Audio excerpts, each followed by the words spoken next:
Auto ಚಾಲಕರಿಗೆ ಖಡಕ್ ಎಚ್ಚರಿಕೆ ನೀಡಿ ಸಾಮೂಹಿಕವಾಗಿ ಸಮವಸ್ತ್ರ ನೀಡಿದ ಆರಕ್ಷ ವೃತ್ತ ನಿರೀಕ್ಷಕರಾದ ಶ್ರೀನಿವಾಸ್. ಹೌದು, ಶಿಡ್ಲಘಟ್ಟ ನಗರ ಠಾಣೆಯಲ್ಲಿ ಇಂದು ಆಟೋ ಚಾಲಕರಿಗೆ ಅರಿವು ಕಾರ್ಯಕ್ರಮವನ್ನು ವೃತ್ತ ನಿರೀಕ್ಷಕರಾದ ಶ್ರೀನಿವಾಸ್ ಅವರ ನೇತೃತ್ವದಲ್ಲಿ ಆಯೋಜನೆ ಮಾಡಲಾಗಿತ್ತು. ಚಾಲಕರನ್ನು ಉದ್ದೇಶಿಸಿ ಮಾತನಾಡಿದ ಅವರು, ಪ್ರಯಾಣಿಕರು ನಿಮ್ಮನ್ನು ನಂಬಿ ಆಟೋದಲ್ಲಿ ಕೂರುತ್ತಾರೆ. ನಿಮಗೂ ಕುಟುಂಬವಿದೆ ಎಂಬ ಅರಿವಿನೊಂದಿಗೆ ಆಟೋ ಓಡಿಸಬೇಕು. ಕುಡಿದು ವಾಹನ ಚಲಾಯಿಸಬಾರದು. ಅಶಿಸ್ತು ತೋರಿದರೆ ಕಠಿಣ ಕ್ರಮ ಜರುಗಿಸಲಾಗುವುದು ಎಂದು ಎಚ್ಚರಿಕೆ ನೀಡಿದರು. ಕಡ್ಡಾಯವಾಗಿ ವಾಹನಕ್ಕೆ ವಿಮೆ ಮಾಡಿಸಿರಬೇಕು. ಡಿಎಲ್ ಕಡ್ಡಾಯವಾಗಿ ಇರಬೇಕು. ಇವುಗಳನ್ನು ಪಾಲಿಸದಿದ್ದರೆ ಕಠಿಣ ಕ್ರಮ ಕೈಗೊಳ್ಳಲಾಗುವುದು. ಇದು ಕಡೆಯ ಎಚ್ಚರಿಕೆಯಾಗಿದೆ ಎಂದರು. ಪ್ರಯಾಣಿಕರಿಂದ ಬೇಕಾಬಿಟ್ಟಿಯಾಗಿ ಹಣ ವಸೂಲಿ ಮಾಡುತ್ತಿರುವ ಕುರಿತು ದೂರುಗಳು ಕೇಳಿ ಬರುತ್ತಿವೆ. ಹೀಗಾಗಿ ಎಲ್ಲ ಚಾಲಕರ ಜೊತೆ ಸಭೆ ನಡೆಸಲಾಗುತ್ತಿದೆ ಎಂದು ಹೇಳಿದರು. ಆಟೋಗಳನ್ನು ರಸ್ತೆ ಬದಿ ಅಡ್ಡದಿಡ್ಡಿ ನಿಲ್ಲಿಸಿ ಬೇರೆ ವಾಹನ ಮತ್ತು ಸಾರ್ವಜನಿಕರಿಗೆ ತೊಂದರೆ ನೀಡುತ್ತಿರುವುದು ಕಂಡುಬಂದಿದೆ.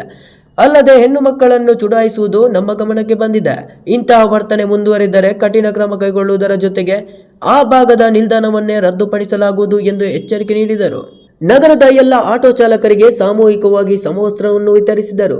ಈ ಸಂದರ್ಭದಲ್ಲಿ ಆಟೋ ಚಾಲಕರ ಸಂಘದ ಅಧ್ಯಕ್ಷ ರವಿ ಅಪ್ಪು ಮಾತನಾಡಿ, ಆರಕ್ಷ ವೃತ್ತ ನಿರೀಕ್ಷಕರಾದ ಶ್ರೀನಿವಾಸ್ ಸರ್ ಅವರು ನಮ್ಮ ಆಟೋ ಚಾಲಕರ ಮೇಲೆ ಅಭಿಮಾನವನ್ನು ಇಟ್ಟು ನಮಗೆ ಸುಮಾರು 150ಕ್ಕೂ ಹೆಚ್ಚು ಆಟೋ ಚಾಲಕರಿಗೆ ಸಮವಸ್ತ್ರ ನೀಡಿದ್ದಾರೆ. ಸುಮಾರು 22 ವರ್ಷಗಳ ಹಿಂದೆ ರಮೇಶ್ ಕುಮಾರ್ ಎಂದು ಪೊಲೀಸ್ ಅಧಿಕಾರಿ ಇದ್ದರು. ಆಗ ಇದೇ ರೀತಿ ಸಮವಸ್ತ್ರ ನೀಡಿದರು.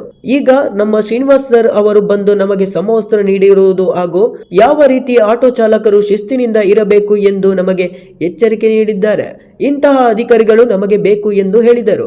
ಇದೇ ಸಂದರ್ಭದಲ್ಲಿ PSI ವೇಣುಗೋಪಾಲ್ ಹಾಗೂ ಪೊಲೀಸ್ ಸಿಬ್ಬಂದಿಗಳು ಹಾಗೂ 150ಕ್ಕೂ ಹೆಚ್ಚು ಆಟೋ ಸಿಬ್ಬಂದಿಗಳು ಉಪಸ್ಥಿತರಿದ್ದರು.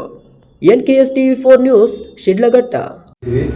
ಅದರ ಜೊತೆಗೆ ಅವರು ಮಕ್ಕಳು, ಶಾಲಾ ಮಕ್ಕಳ ಬಗ್ಗೆ ಗೌರವಯುತ ನಡ್ಕೋಬೇಕು, ಹೆಣ್ಣುಮಕ್ಕಳ ಮೇಲೆ ಗೌರವಯುತ ನಡ್ಕೋಬೇಕು, ಸಾರ್ವಜನಿಕ ಜಾಗಗಳಲ್ಲಿ ಅಡ್ಡದಿಡ್ಡಿ ನಿಲ್ಲಿಸಬಾರ್ದು, ನೋ ಪಾರ್ಕಿಂಗ್ಗಳಲ್ಲಿ ನಿಲ್ಲಿಸಬಾರ್ದು, ಜೊತೆಗೆ ಕರ್ಕಶವಾಗಿ ಆರನ್ ಮಾಡೋದು ಮತ್ತು ಮದ್ಯಪಾನ ಮಾಡಿ ಚಾಲನೆ ಮಾಡುವಂಥ ವಿಚಾರ. ಆಮೇಲೆ ಗಾಡಿಗಳಲ್ಲಿ ಪ್ರಯಾಣಿಕರು ತುಂಬುವಂಥದ್ದನ್ನ ಗೂಡ್ಸ್ನ ಐಟಮ್ಗಳನ್ನ ತುಂಬುವಂಥ ವಿಚಾರ. ಇದರೆಲ್ಲ ಬಗ್ಗೆ ಅವರಿಗೆ ಕಾನೂನು ಅರಿವು ಮಾಡಬಾರ್ದು. ಇವೆಲ್ಲ ಗೂಡ್ಸ್ ವೆಹಿಕಲ್ ತುಂಬಾರ್ದು ಅಂತೇಳಿ ಅವ್ರಿಗೆ ಕಾನೂನು ಕಾರ್ಯ ಆಗುತ್ತೆ ಅಂತೇಳಿ ಅವ್ರಿಗೆ ತಿಳುವಳಿಕೆ ನೀಡಿ, ಅದರ ಜೊತೆಗೆ ಕೇಳಿದ ಸ್ಥಳಕ್ಕೆ ಪ್ರಯಾಣಿಕರು ಕೇಳಿದ ಸ್ಥಳಕ್ಕೆ ಕರ್ಕೊಂಡು ಹೋಗ್ಬೇಕು. ನಿಗದಿತ ದರ ಏನು ನಗರದಲ್ಲಿ ಅವ್ರು ಫಿಕ್ಸ್ ಮಾಡ್ಕೊಂಡಿರ್ತಾರೆ ಅದ್ರ ತಕ್ಕಂಗೆ ಹಣ ಸಂದಾಯ ತಗೋಬೇಕು. ಹೆಚ್ಚಿಗೆ ತಗೊಂಡು ಕೆಟ್ಟದಾಗಿ ನಡ್ಕೋಬಾರ್ದು ಅನ್ನೋ ರೀತಿಯಲ್ಲಿ ಅವ್ರಿಗೆ ತಿಳುವಳಿಕೆ ನೀಡ್ತೀವಿ. ಮಾಡಿ ಗಾಡಿ ಚಾಲನೆ ಮಾಡಬಾರ್ದು. ಮಾಡಿದ್ರೆ ಕೋರ್ಟ್ ಫೈನ್ ಆಗುತ್ತೆ, 10,000 ರೂಪಾಯಿ ಫೈನ್ ಆಗುತ್ತೆ. ಪದೇ ಮಾಡಿದ್ರೆ ನಿಮ್ಮ DL ಕ್ಯಾನ್ಸಲೇಷನ್ ಬರೀತೀವಿ, ನಿಮಗೆ ತೊಂದರೆ ಆಗ್ತದೆ. ಅದಾಗಕ್ಕೆ ಅವಕಾಶ ಬೇಡ ಅಂತೇಳಿ ನಿಮಗೆ ಇವತ್ತು ಕರೆದು ಹೇಳ್ತಾ ಇದೀವಿ. ಈ 2 ಸರಿನೂ ಇದೇ ಮಾತುಗಳು ಹೇಳಿದ್ದೀವಿ, ಇದೇ ವಿಚಾರಗಳು ಹೇಳಿದ್ದೀವಿ. ನೀವು ಪದೇ ಅದೇ ರೂಢಿ ಮಾಡ್ಕೊತೀವಿ ಅಂದರೆ ರೋಡ್ ಮೇಲೆ ಗಾಡಿನ ಸೀಸ್ ಮಾಡ್ತೀವಿ, ಕ್ಯಾನ್ಸಲೇಷನ್ ಬರೀತೀವಿ, ನೀನು ಗಾಡಿನ ಓಡಿಸೋಕ್ಕಾಗಲ್ಲ, ಆಮೇಲೆ ಪ್ರಾಬ್ಲಮ್ ಆಗುತ್ತೆ. ಅದು ಪ್ರಾಬ್ಲಮ್ ಕ್ರಿಯೇಟ್ ಮಾಡ್ಕೊಬೇಡಿ. ನಿಮ್ಗೇನು ರೂಢಿ ಇದೆಯೋ ಅದ್ರ ನಿಮ್ಮ ಕರ್ತವ್ಯ ಏನು, ನೀವು ಕರ್ತವ್ಯ ಮುಗಿಸ್ಕೊಂಡು ಹೋಗ್ತಿರೋ ಟೈಮಿಂಗ್ಸು, ಮನೆಗೆ ಹೋಗಿ ಕೂತ್ಕೊಳ್ಳಿ, ಗಾಡಿ ಓಡಿಸ್ಬೇಡಿ ಅಷ್ಟೇ, ರೋಡ್ ಮೇಲೆ ಬರೋದು ಬೇಡ. ಆಮೇಲೆ ಎಲ್ಲಿ ನಿಮ್ಗೆ ನಿಲ್ದಾಣ ಕೊಟ್ಟಿರ್ತೀವಿ ಅಲ್ಲಿ ಪರ್ಫೆಕ್ಟಾಗಿ ನಿಲ್ಲಿಸ್ಕೋಬೇಕು. ನಿಲ್ಲಿಸ್ಕೊಂಡು ನೀಟಾಗಿ ಹಾಕೋಬೇಕು. ಸಾರ್ವಜನಿಕರು ಯಾರೋ ಬಂದು ನೋಡಿದಾಗ ಏನಪ್ಪ ಆಟೋ ರಿಕ್ಷಾ ಸ್ಟ್ಯಾಂಡರ್ಡ್ ಚೆನ್ನಾಗಿದೆ ಶಿಡ್ಲಘಟ್ಟದಲ್ಲಿ ಅಂತ ಖುಷಿ ಪಡ್ಬೇಕು ಜನ. ಆಮೇಲೆ ಅವ್ರಿಗೆ ಯಾವುದೇ ಕಾರಣಕ್ಕೂ ಜಾಸ್ತಿ ಹೆಚ್ಚಿಗೆ ನಿಮ್ದೇನು ದರ ನಿಗದಿ ಮಾಡ್ಕೊಂಡಿರ್ತೀರಿ ನಿಮ್ಮ ಶಿಡ್ಲಘಟ್ಟ ನಗರಕ್ಕೆ ಅಷ್ಟೇ ಸೀಮಿತ ಅಮೌಂಟ್ ತಗೋಬೇಕು, ಹಣ ತಗೋಬೇಕು, ಸಂದಾಯ ಮಾಡ್ಕೊಬೇಕು. ಹೆಚ್ಚಿಗೆ ತಗೊಂಡ್ರೆ ಅದಕ್ಕೂ ಕೇಸ್ ಆಗುತ್ತೆ. ಅವ್ರು ಬಂದು ಕೇಸ್ ಆಗುತ್ತೆ, ಪ್ರಕರಣ ದಾಖಲಾಗ್ತದೆ.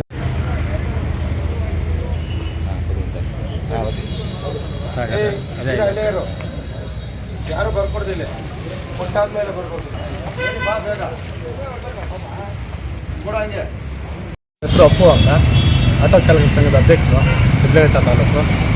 ಇವತ್ತು ಶಿಡ್ಲಘಟ್ಟ ನಗರ ಠಾಣೆಯಲ್ಲಿ ಇವತ್ತು ನಮ್ಮ ಸರ್ಕಲ್ ಇನ್ಸ್ಪೆಕ್ಟರ್ ಶ್ರೀನಿವಾಸ್ ಸರ್ ಅವರು ಒಂದು ಕಾನೂನು ಅರಿವು, ಒಂದು ತಿಳುವಳಿಕೆಯನ್ನು ಕೊಡೋದಕ್ಕೆ ಎಲ್ಲ ಆಟೋ ಚಾಲಕರನ್ನ ಕರೆಸಿ ಕಾನೂನು ಅರಿವನ್ನು ತಿಳಿಸಿ ಅದರಲ್ಲಿ ಅವರು ಆಟೋ ಚಾಲಕರಿಗೆ ಒಂದು ಯೂನಿಫಾರ್ಮ್ಸನ್ನು ಕೊಟ್ಟು ಒಂದು ವ್ಯವಸ್ಥೆಯನ್ನು ಮಾಡಿಕೊಟ್ಟು ಕಳಿಸಿದ್ದಾರೆ. ಇವತ್ತು ಭಾಳ ಖುಷಿ ಆಗ್ತಾಯಿದೆ. ಯಾಕಂದರೆ ಇಂಥ ಒಬ್ಬ ಸರ್ಕಲ್ ಇನ್ಸ್ಪೆಕ್ಟ್ರು ಒಬ್ಬ ಅಧಿಕಾರಿಯಾಗಿ ಎಷ್ಟೋ ಜನ ಬಂದಿದ್ದಾರೆ, ಹೋಗಿದ್ದಾರೆ. ಇವತ್ತು ಇಲ್ಲಿ ನಮಗೆ ನನ್ನ ಒಂದು 22 ವರ್ಷ ಸರ್ವೀಸಲ್ಲಿ ಇದೇ ರೀತಿ ರಮೇಶ್ ಕುಮಾರ್ ಸರ್ ಅವರು ಯೂನಿಫಾರ್ಮ್ ಕೊಟ್ಟಿದ್ದರು ಆಟೋ ಚಾಲಕರಿಗೆ. ಇವತ್ತು ನಮ್ಮ ಸರ್ಕಲ್ ಇನ್ಸ್ಪೆಕ್ಟರ್ ಶ್ರೀನಿವಾಸ್ ಸರ್ ಅವರು ಅದೇ ರೀತಿ ಆಟೋ ಚಾಲಕರಿಗೆ ಯೂನಿಫಾರ್ಮ್ಸನ್ನು ಕೊಟ್ಟು ಒಂದು ಸಮಾಜ ಸೇವೆಯನ್ನು ಮುಂದುವರಿಸ್ಕೊಂಡು ಹೋಗ್ತಾ ಇದೆ. ಅವರಿಗೆ ನಮ್ಮ ಆಟೋ ಚಾಲಕರು ಈ ಸಾರ್ವಜನಿಕರ ಪರವಾಗಿ ಎಲ್ಲರಿಗೂ ಧನ್ಯವಾದಗಳನ್ನು ತಿಳಿಸ್ತಾ ಇದ್ದೀವಿ. ಇಂಥ ಒಳ್ಳೆಯ ಅಧಿಕಾರಿಗಳು ನಮಗೆ ಬೇಕು.